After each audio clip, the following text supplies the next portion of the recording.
On the evening of August 16, 1948, in a hospital room in Manhattan, the biggest man in baseball history weighed less than 140 pounds. His arms, the arms that had hit 714 home runs, were nothing but bone under the hospital sheets. His legs, the legs that had rounded the bases more times than any player in history, could no longer carry him to the bathroom. He had lost 80 pounds. The biggest man in baseball looked like he was disappearing. Babe Ruth was dying. Everyone in the country knew it. The hospital had been issuing daily bulletins for weeks. Fans sent hundreds of letters. The President of the United States called. Everyone knew, except Babe Ruth. His wife Claire and his doctors had decided not to tell him he had cancer. In 1948, cancer was a death sentence. They did not want to crush the spirit of a man who had spent his entire life refusing to be crushed by anything. But Ruth figured it out. When they transferred him to Memorial Hospital, the hospital that everyone in New York knew was the cancer hospital, he never asked the doctor again. This is the story of the final 48 hours of the most famous athlete who ever lived. The life of a boy who was abandoned at 7. The life of a pitcher who became the greatest hitter the sport has ever known. The life of a man who built a stadium and changed what baseball meant to America. And the funeral that stopped a city. George Herman Ruth Jr. was born on February 6, 1895, in Baltimore, Maryland. His parents, George Sr. and Catherine, ran a saloon above the waterfront on West Camden Street. Of their 8 children, only 2 survived past infancy: George Jr. and his sister Mamie. His parents could not handle him. He skipped school, he chewed tobacco at age 7. He ran through the streets of Baltimore with a wildness that his mother and father could not control. On June 13, 1902, when George was 7 years old, his parents signed him over to St. Mary's Industrial School for Boys, a reform school and orphanage run by Xaverian brothers on the southwest edge of the city. Ruth would spend the next 12 years at St. Mary's. It was not a pleasant place. The boys slept in dormitories, attended class in the morning, and worked in trade shops in the afternoon. Ruth learned to be a shirt maker. He was not a good student. He was not a well-behaved child. He fought with other boys. He broke rules. He was sent to St. Mary's multiple times, briefly returned to his parents, and was sent back again each time. But at St. Mary's, a monk named Brother Matthias became the closest thing to a father that Ruth ever had.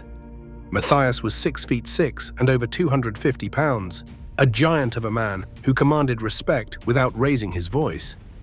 He could hit a baseball further than anyone young George had ever seen, launching fungos with one hand that sailed over the heads of boys who stood 300 feet away. Ruth watched Matthias hit those balls and decided that was what he wanted to do with his life. Matthias taught Ruth how to play. He taught him how to pitch. He taught him how to catch. He taught him how to hit left-handed, recognizing early that the boy's natural power from the left side was extraordinary. He also taught him discipline, or tried to. Ruth would test Matthias's patience for a decade, but the bond between them never broke. When Ruth's mother died in 1912, it was Matthias who comforted him. When Ruth got into fights with older boys, it was Matthias who broke them up and stood him in the corner. Years later, long after Ruth had become the most famous athlete in the world, he still called Matthias the greatest man I ever knew. By the time Ruth was 18, every team in the region knew about the kid at St. Mary's who could throw a baseball 90 miles per hour and hit it 400 feet. Jack Dunn, the owner of the minor league Baltimore Orioles, signed Ruth to a professional contract in February of 1914 for $600. Because Ruth was still technically a ward of St. Mary's, Dunn had to become his legal guardian to finalize the deal. The other players on the Orioles looked at the baby-faced teenager following Dunn around the clubhouse and started calling him Jack's newest babe. The nickname stuck. He would carry it for the rest of his life. Ruth was sold to the Boston Red Sox before his 20th birthday. He entered the major leagues as a left-handed pitcher and was immediately dominant. He won 89 games with a 2.28 earned run average. He threw 29 2/3 consecutive scoreless innings in the World Series, a record that stood for 43 years. He led the Red Sox to 3 World Series championships in 4 years. He was the best left-handed pitcher in the American League. Then he started hitting. In 1919, still pitching part-time, Ruth hit 29 home runs, shattering the single-season record. The Red Sox, desperate for cash, sold him to the New York Yankees for $100,000 in January of 1920. It became the most famous transaction in sports history and cursed the Red Sox for 86 years. In New York, Ruth became something the world had never seen. He hit 54 home runs in 1920. The entire St. Louis Browns hit 37. He hit 59 in 1921. He hit 60 in 1927. A record that stood for 34 years. He finished with 714 career home runs, a .342 batting average, and the highest career OPS in baseball history. He ended the dead ball era. He replaced Ty Cobb's game of bunts and stolen bases with a game of power and noise, and 50,000 fans screaming as the ball disappeared over the wall. He saved baseball after the Black Sox scandal nearly destroyed public trust in the sport. He built Yankee Stadium with nothing but the force of his swing and the magnetism of his personality. They called it the house that Ruth built. He won 7 pennants and 4 World Series championships. He visited sick children in hospitals. He signed autographs until his hand cramped. He drank whiskey like water. He ate steaks at midnight. He stayed out until dawn and showed up to the ballpark with his eyes half closed and hit the ball 450 feet. He was the most famous person in America.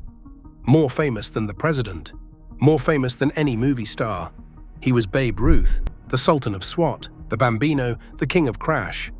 And for 20 years, from 1920 through 1935, he was the biggest thing on earth. Then he retired. And the world moved on. And Babe Ruth, who had never been alone in his life, who had been surrounded by teammates and reporters and fans and women and noise since he was 19 years old, found out what loneliness felt like. Ruth's retirement in 1935 was not graceful. It was bitter and humiliating. Ruth wanted to manage the Yankees. He had told everyone who would listen that managing the Yankees was his dream. The natural next chapter for the man who had built the franchise. The Yankees did not want him. Owner Jacob Ruppert and general manager Ed Barrow believed Ruth was too undisciplined, too impulsive, and too much of a child to manage a major league team. They were probably right. It did not make the rejection any less painful. Ruth tried to get managing jobs with other teams. No one offered. The Cincinnati Reds considered him briefly and passed. The Detroit Tigers passed. Every team in baseball concluded that hiring Babe Ruth as a manager would be entertaining, but catastrophic. The man who had never followed a rule in his life was not the man to enforce rules on others. He played golf, he bowled, he went fishing, he attended charity events and signed autographs and showed up at old-timers games and waited for the phone to ring with a managing offer that never came. The waiting destroyed him. He had been the center of attention for 20 years. Now he was a celebrity without a stage, a performer without an audience, a man whose extraordinary physical gifts had expired while his need for adulation had not. He had made over $1 million during his playing career, an enormous sum for the era, but he had spent most of it the way he spent everything, lavishly, impulsively, and without any thought for tomorrow. Claire managed what was left with careful frugality, stretching the savings and investments across the years of retirement. The years passed. World War II came and went. Ruth participated in war bond drives and exhibition games, hitting fungos and signing balls for soldiers. He stayed in the public eye, but the spotlight was dimmer now. DiMaggio had replaced him as the face of the Yankees. Williams had emerged as the best hitter in the game. The sport Ruth had saved was thriving without him. In the autumn of 1946, Ruth began experiencing severe pain over his left eye. His voice grew hoarse. He had difficulty swallowing. Claire urged him to see a doctor. In November, he was admitted to French Hospital in Manhattan. Doctors found a tumor on the left side of his neck, near the base of his skull. It was nasopharyngeal carcinoma, a rare and aggressive form of cancer. In January of 1947, surgeons operated, but the cancer had spread too far to be fully removed. Ruth became one of the first cancer patients in history to receive both radiation and chemotherapy simultaneously. The experimental drug was called teropterin, a folic acid antagonist that doctors at Memorial Hospital were testing on terminal cancer patients. It was a precursor to the modern chemotherapy drugs that would eventually save millions of lives. The treatment was brutal. It made Ruth nauseous, weak, and disoriented. His hair thinned, his weight continued to drop. But the doctors believed it was worth trying because without treatment, Ruth had months to live. Ruth did not know he was a pioneer.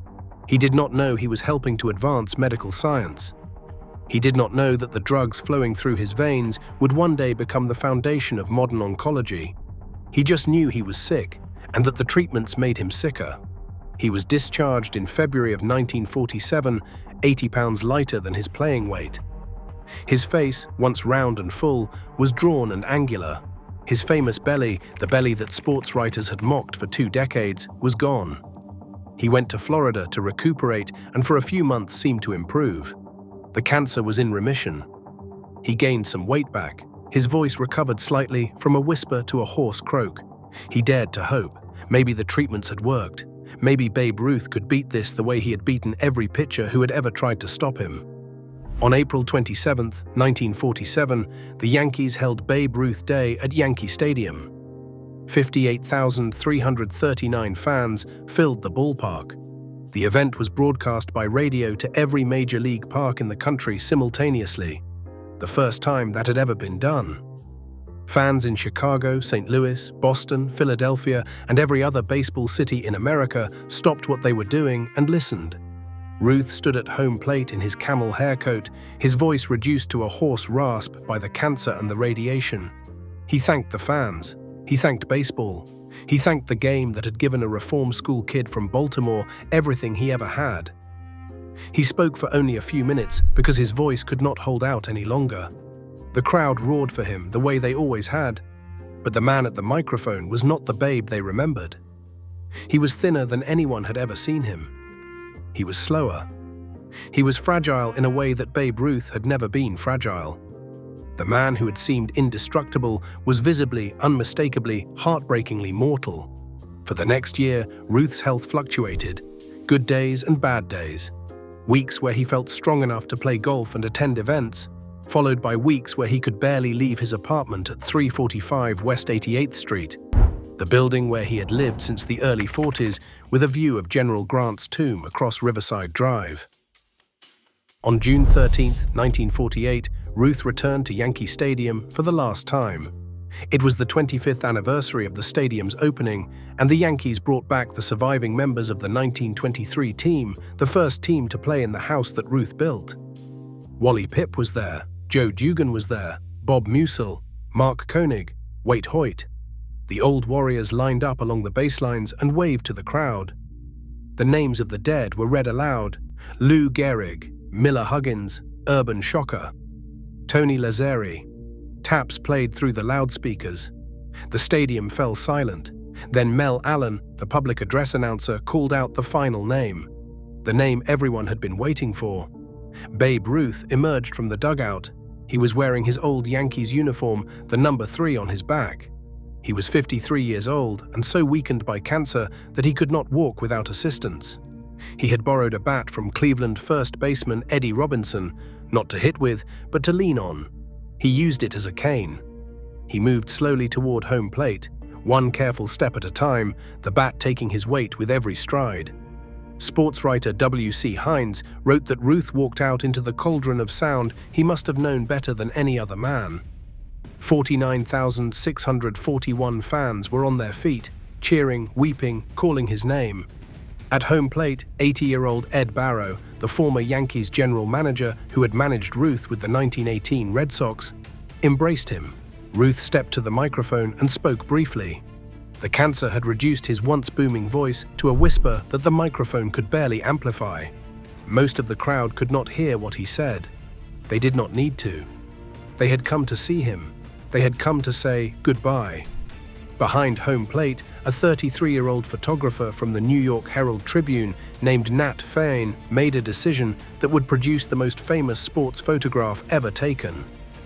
While every other photographer jockeyed for position along the first base line, angling for a shot of Ruth's face, Fine slipped behind him. He knelt on the grass and raised his camera. The number 3 was centered on Ruth's back. Ruth was leaning on the bat with one hand, holding his Yankees cap in the other. His head was slightly bowed, his uniform hung loosely on his frame. He looked tired, very tired, Fine said later. The power that had been his in his youth and manhood was slowly ebbing away. Fine captured the image without a flash on that overcast afternoon. He titled it "The Babe Bows Out." It ran on the front page of the Herald Tribune the next morning. Readers across New York stopped on the sidewalk and stared at the photograph of a dying man leaning on a bat, his number facing the camera, his cap in his hand, his head slightly bowed. The image won the 1949 Pulitzer Prize for photography. It remains the most iconic sports photograph ever taken, more recognizable than any action shot, any home run, any World Series celebration. It is the image that told the world Babe Ruth was saying goodbye. Ruth left Yankee Stadium that afternoon and never returned as a living man. On July 26, 1948, Ruth left his hospital bed one more time. Claire had given her approval for him to attend the New York premiere of the Babe Ruth story, a biopic starring William Bendix at the Astor Theater in Times Square. The film was, by all accounts, a terrible movie. The acting was wooden. The script was sentimental. The baseball scenes were unconvincing. Ruth himself reportedly hated Bendix's portrayal, finding it cartoonish and inaccurate. But Ruth went anyway. He was barely able to walk. He was barely able to speak. He wore a suit that hung on his frame like a tent. But he signed autographs in the lobby with a hand that trembled with every letter. He posed for photographs with old teammates and fans who lined up to shake his hand and tell him what he had meant to their lives.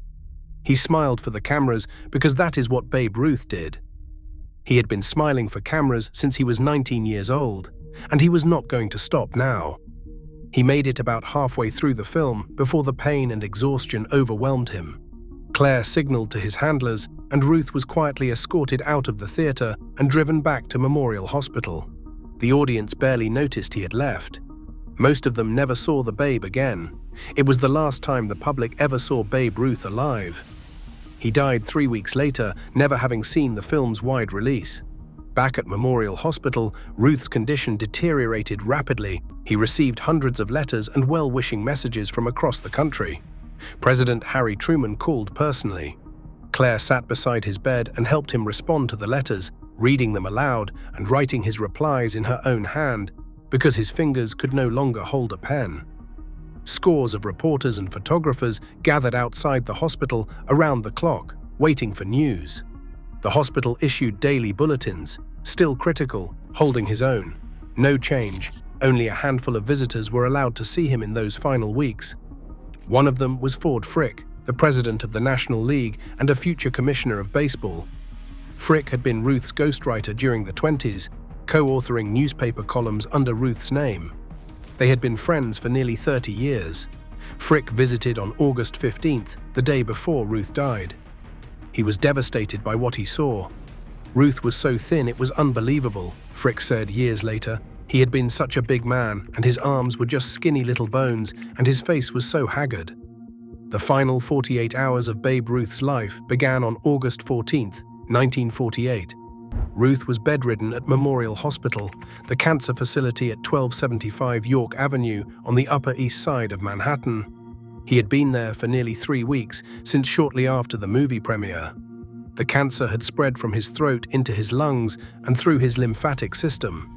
The experimental treatments that had briefly put the disease in remission the previous year were no longer effective.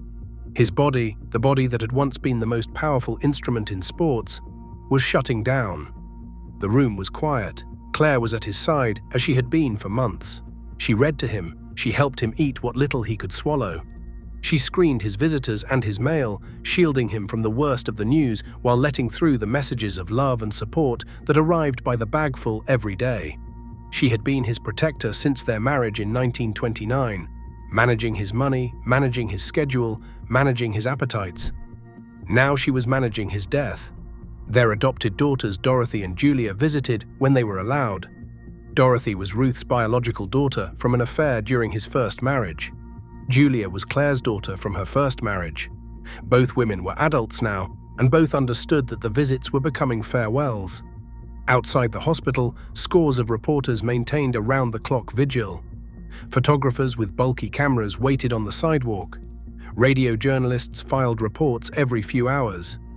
The hospital's switchboard was overwhelmed with calls from fans, celebrities, and politicians. The daily bulletins had become a national ritual. Americans read them over breakfast the way they had once read Ruth's box scores. On August 15th, Ford Frick made his visit. He entered Ruth's room and tried to maintain his composure. The man he saw bore almost no resemblance to the Babe Ruth he had known for 3 decades. The broad shoulders were gone. The barrel chest was gone. The belly was gone. What remained was a skeleton draped in a hospital gown with hollow eyes that still recognized the face of an old friend. Ruth was so thin, it was unbelievable, Frick said years later. He had been such a big man, and his arms were just skinny little bones, and his face was so haggard. They talked briefly. Ruth could barely speak above a whisper. Frick squeezed his hand and left. He walked into the corridor and told the reporters that Ruth was still fighting. He was always fighting. That was the only thing Babe Ruth had ever known how to do. On the morning of August 16th, Ruth seemed to improve. His temperature dropped, his breathing steadied. The hospital bulletin reported that he was holding his own. Nurses noted that he seemed more alert than he had been in days. For a few hours, there was cautious optimism in the hallways. Maybe the Babe had one more rally left. He had always been a man of comebacks. He had come back from a collapsed stomach in 1925. He had come back from the flu, from suspensions, from injuries, from every obstacle life had thrown at him. Maybe he would come back from this. He did not. As the afternoon wore on, his condition reversed suddenly. His breathing became labored.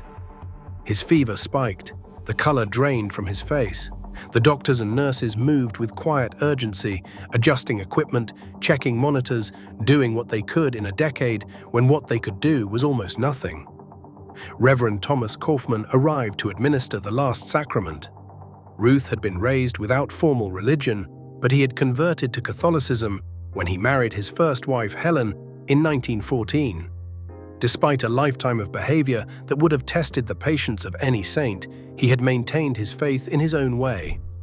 He said his prayers now in the fading light of an August evening in a hospital room in Manhattan with the crucifix on the wall and the priest at his bedside. At 8:01 in the evening, on August 16, 1948, Babe Ruth closed his eyes and died in his sleep. He was 53 years old. The Reverend Kaufman told reporters, "The Babe died a beautiful death. He said his prayers and lapsed into a sleep. He died in his sleep." Dr. Hayes Martin officially announced the death and revealed for the first time that the cause was cancer. Until that moment, only Ruth's family and medical team had known the diagnosis. The public had been told he was suffering from a throat condition. Now the truth was out. The secret that Claire had kept for 2 years, the secret that Ruth himself had figured out but never spoken aloud, was finally public.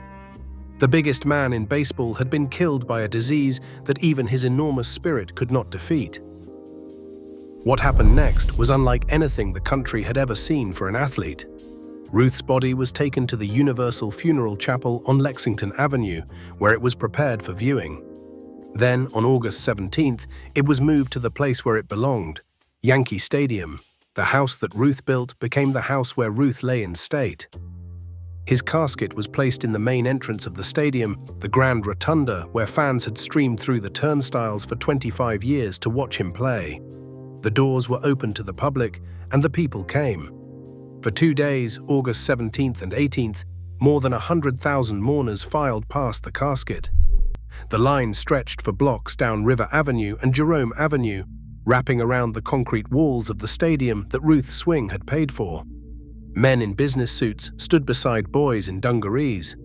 Women who had never attended a baseball game in their lives waited for hours beside men who had been in the stands the day Ruth hit 60 in 1927. Old men who remembered Ruth as a young pitcher with the Red Sox stood beside young men who had grown up hearing their father's stories about the Babe and had come to pay respects to a legend they had never seen play.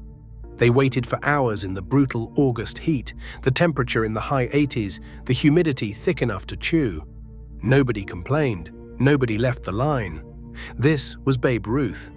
You waited.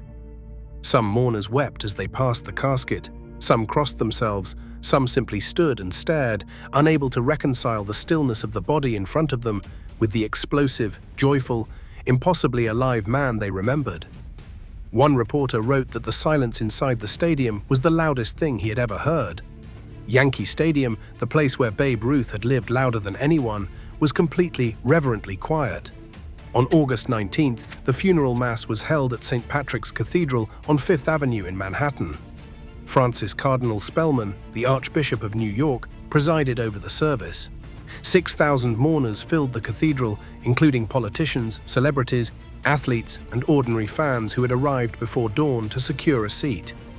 75,000 more stood outside on the sidewalks and streets, listening to the service on loudspeakers in the sweltering heat, their heads bowed, their hats in their hands.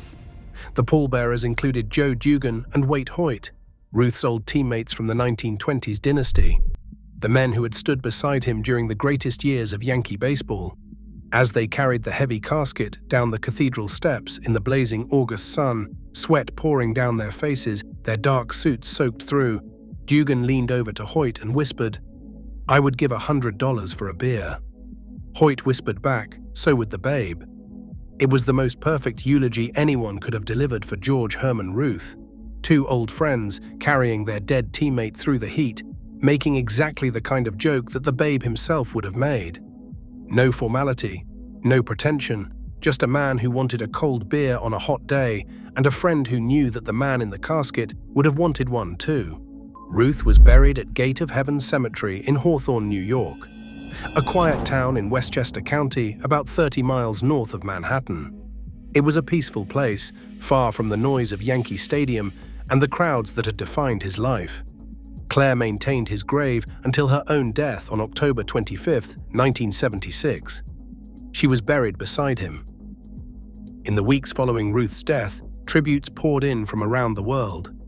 Presidents, kings, and prime ministers offered condolences. Sports writers who had covered him for decades wrote eulogies that filled entire newspaper pages. The consensus was unanimous.